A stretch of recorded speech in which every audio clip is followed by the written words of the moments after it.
B&G, baby. What's up, ballin' and gamers? We're in this video. Like always, there's no one else in my video, so it's me right now because I'm lonely, man. Help a homie out. Just kidding. One of these days we'll have somebody come on, but I don't know. You got the face of the organization right here. Knowing me. Blam. So as you might see right up there, we got the pro tip. Turn your fan off so your video doesn't sound like windmill. I have to edit that out.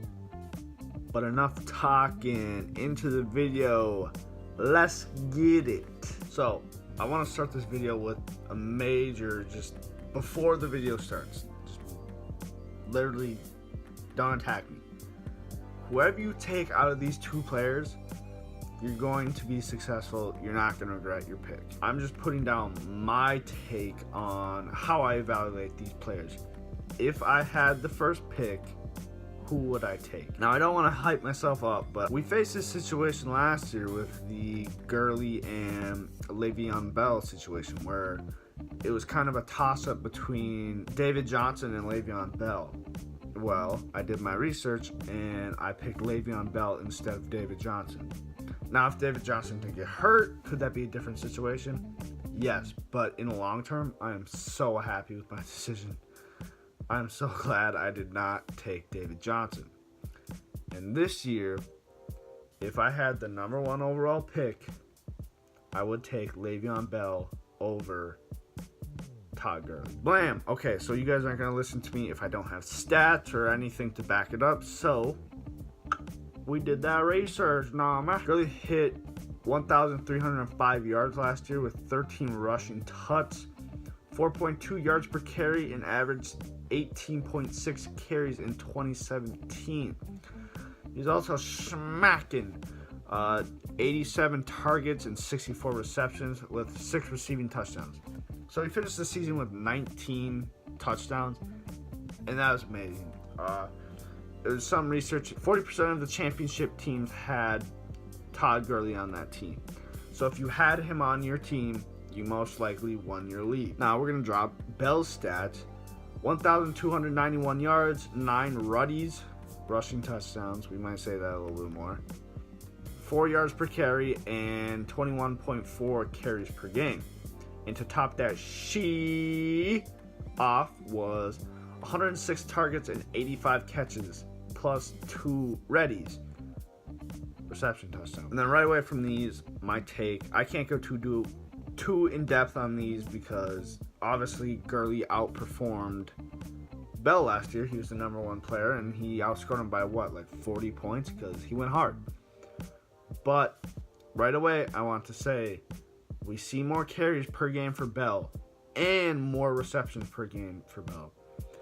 If there's anything you should chase in redraft leagues, which is just your standard ESPN draft, chase volume. Volume is what you want every single time over yards per carry or your numbers previously.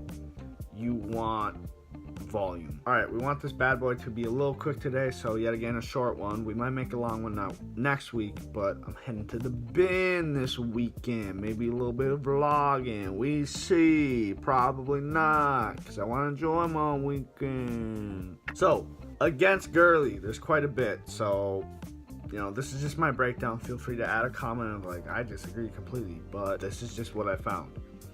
So, first year of actually catching the ball, years previously, he has not had the volume that he's had. And actually, this year was the only time he's ever caught passing touchdowns. He had 6, so that's quite a high volume compared to the 0 the 2 previous years he's had. But, albeit he was an effective pass catcher, but this was our first sample size.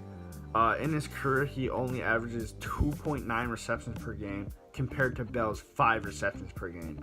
I think the lowest receptions per game he's ever had was 3.5, which tops Gurley's average. And then here's another one. This hit hard for me, so I think it'll hit hard for you guys. When is the last time we've seen the year's previous top running back repeat as the next season's top running back? Literally, please put it in the comments. I'm just saying, when was the last time? I went back plenty of years and did not see anyone. So, what evidence, due to history, do we have that Gurley is going to repeat? But on the other hand, as we can say for Bell, not Gurley, Bell, when healthy, is consistently in the top 3. 2017, 2016, and 2014, he finished as RB 2, 3, and 1 in that order. 2015, he was actually injured, so we're going to exclude that, as I said, when healthy. Truck's gone. So, I know this doesn't necessarily come into hand for fantasy players, but it does affect the team. Contracts. What does Gurley have to achieve this season? Nothing. 2017, he was playing for a contract to get the contract he deserved. Now he's the highest paid running back under contract in the league. So my question is, what is stopping him and his team from giving his best until playoff time? Maybe you can use the best running back in the league, as we're saying, for the end of the season during playoff time. They don't have to grind him out throughout the year like they did last year to win. Bell, on the other hand, currently under the franchise tag, has the world to play for. He didn't get his guaranteed money this offseason, and yet again, he's holding out a preseason. So people are hesitant towards that one. Le'Veon Bell holds out, people get scared. That's what happened last year. We got scared, and look what happened. But he verbally said this will be his last season in Pittsburgh, but this will also be his best season. I have every intention to believe Bell. If Bell is all about the money, Bell is going to ball out. I also want to throw down like the team aspect of this. So as a team, the Rams have years of success to move on. They have a young quarterback. Todd Gurley just signed a big extension. They have Brandon Cooks. They have Cooper Kupp. They have Robert Woods. They have a stacked defense for a while. If they can get Aaron Donald under contract, we can realistically expect this team to be in Super Bowl contention for 4 years. As for the Steelers, right now is the time to win. Bell's leaving. I'm 87% sure of it. I don't think a contract will come out. He will be with a different team as of 2019. AB is getting older, as much as we hate it, and he's been the top wide receiver.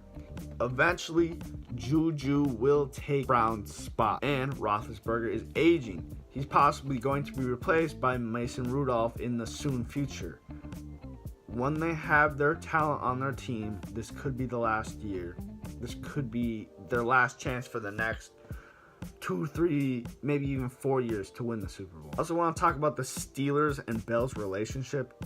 It's not good. There's been a drug suspension. There's been contract disputes. We've seen the holdouts every preseason. This is a relationship that is like asking for a divorce. This needs to be done. But like every relationship that ends, why wouldn't they just run him as much as they can? It's gonna be bad anyways, so use him for what he's got. He won't be on the team in 2019. He won't be benched, because if this is a win now team, why are you going to bench him? You're just going to lose him and more than likely not win a Super Bowl. Also, even if you do bench him, he's still going to get his money. Any team out there would be willing to pay, in my opinion, the best, it's not even disputed, the best running back in the league. We're also going to talk about the age of these groups. Right away, Roethlisberger's older. We've seen this all across the league with Brady and Breeze. In order to preserve them, you're going to have a strong rush game. So they're going to rush Bell. We could see a James Conner maybe a little bit, but certainly don't draft him. I wouldn't even draft him as a handcuff over Bell, because Bell has every incentive to play through an injury. On the other hand, Goff is still young. He's still developing. This could be a season where we see Goff possibly try to take control of things, because Gurley can't do it all. He most likely will, because I guess I don't necessarily trust Goff as an elite quarterback ever in his future. We could see Gurley take a step back for the organization to try to develop Goff into a more playmaking quarterback. So of course I gotta show just the tiniest bit of love towards Gurley is his defense. So obviously this is arguably the most talented defense in the league right now, so they're gonna keep games relatively low scoring. They'll have a lead quite a bit, and naturally when you have the lead you want to run out the clock. If you pass more, there'll be more incompletions, and that stops the clock. If you run more, the time keeps running. Right now that's all I got for you guys.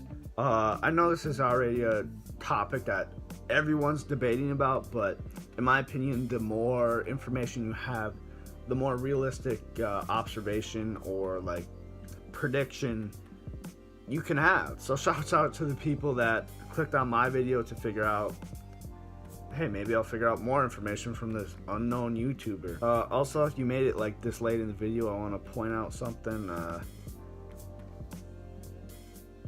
Right there. For the people in my league, that will be our loser's trophy. Also, I want to point out that our punishment will be a food fight, essentially, where we're going to get a whole bunch of disgusting food, and the loser is, one, going to get that trophy, but also they're going to have some nasty stuff thrown on them. I can promise that. I've been thinking up some ideas. But maybe if people are interested, I can get in my league later. And maybe one day we start our own league, the subscriber league. But thank you for watching. Namaste. I appreciate everything you guys are doing for my channel. Views are staying pretty low, but I mean, hey, I enjoy it. I like making these.